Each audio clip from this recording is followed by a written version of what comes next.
Қарлы Алтайдың баурайындағы бұйығы ауылда ержеттім. Мен 9-шы сыныпқа аяқ басқанда атқа қарғып мініп, қарғып түсіп жүрген атам Назаралы аяқ астынан төсек тартып жатып қалды.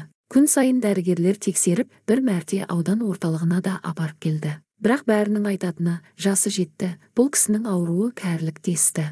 Атам сол кезде 91-ге келген екен. Сонымен атам әнеміне тұрып кететіндей, оның ауруын өз басыма аса қатты елемеппін. Атамның жағдайы күн өткен сайын нашарлай берді. Ақыр аяғында төсектен тұра алмайтын хәлге жетті. Ауылда сонау бір жылдары сыр өңірінен келген қожалар әулеті бар еді. Сол әулеттің Нығмет деген ақсақалы ауылдың молдасы қызметін қоса атқарып жүретін. Атам бір тілге келгенде әкеме Нығметті шақырыңдар, аузыма иман суын тамысын деп айтыпты. Мен ол кезде сабақта едім. Түс ауа сабақтан келсем атамның жанында Нығмет аға аңыратып Құран оқып отыр. Мен қызықтап жанына отырдым. Әкем басы төмен салбырап молдекеңнің жанына тізе бүгіпті. Атам сол жатыр. Молда Құранын оқып болған соң атамның бетіне бүркігендей болды. Және бірдеңелерді күбірлеп айтты да атамның тамырын басып көрді. Сосын әкеме бұрылып басын изеді. Әкемнің көзінен жас бұрқ ете қалды. Иманы саламат болсын, жатқан жерін Аллам жаннаттан айлағай деді молда. Үй іші азан-қазан боп кетті.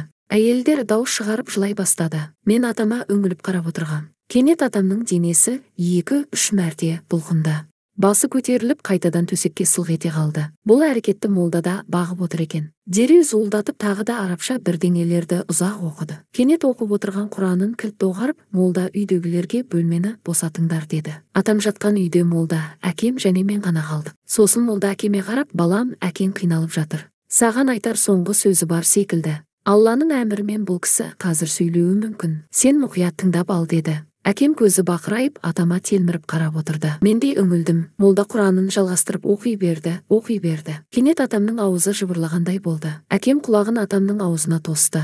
Ұлым, қайбір жылы Қытайдан бері өткенде мына көрші той болды шал шеріктерге ұсталып қалып, мен оны бабамнан қалған тай тұяқ алтынымды беріп жатып аман алып қалған. Ертең менің жаназамда той болды, сол алтынды айтып, өзінің маған қарыз екенін еске салуы мүмкін. Мен оны кештім. Сен де кеш, ол ешкімге қарыз емес. Дүние опасыз, деген сөзін мен де естіп тұрдым. Молда көзі жұмулы күйінде Құранын тоқтатпады. Атамның жағы сылқ етіп түсіп кетті. Айтса айтқандай, ертеңінде жаназада той болды. Қария еңіреп жылап, өзінің басынан өткен жайтты жалпақ жұртқа айтып берді. Атамызға тай тұяқ алтын қарыз екенінде еске салды. Егер өзі өліп кетсе, ұрпақтарының қарызды өтеп беретінінде сөз етті. Осы кезде әкем молдадан рұқсат сұрап, топ алдына шығып кешегі атам айтқан сөздерді қайталады. Тай болды. Қария киізге оралған атамның денесін құшақтап ұзақ егілді.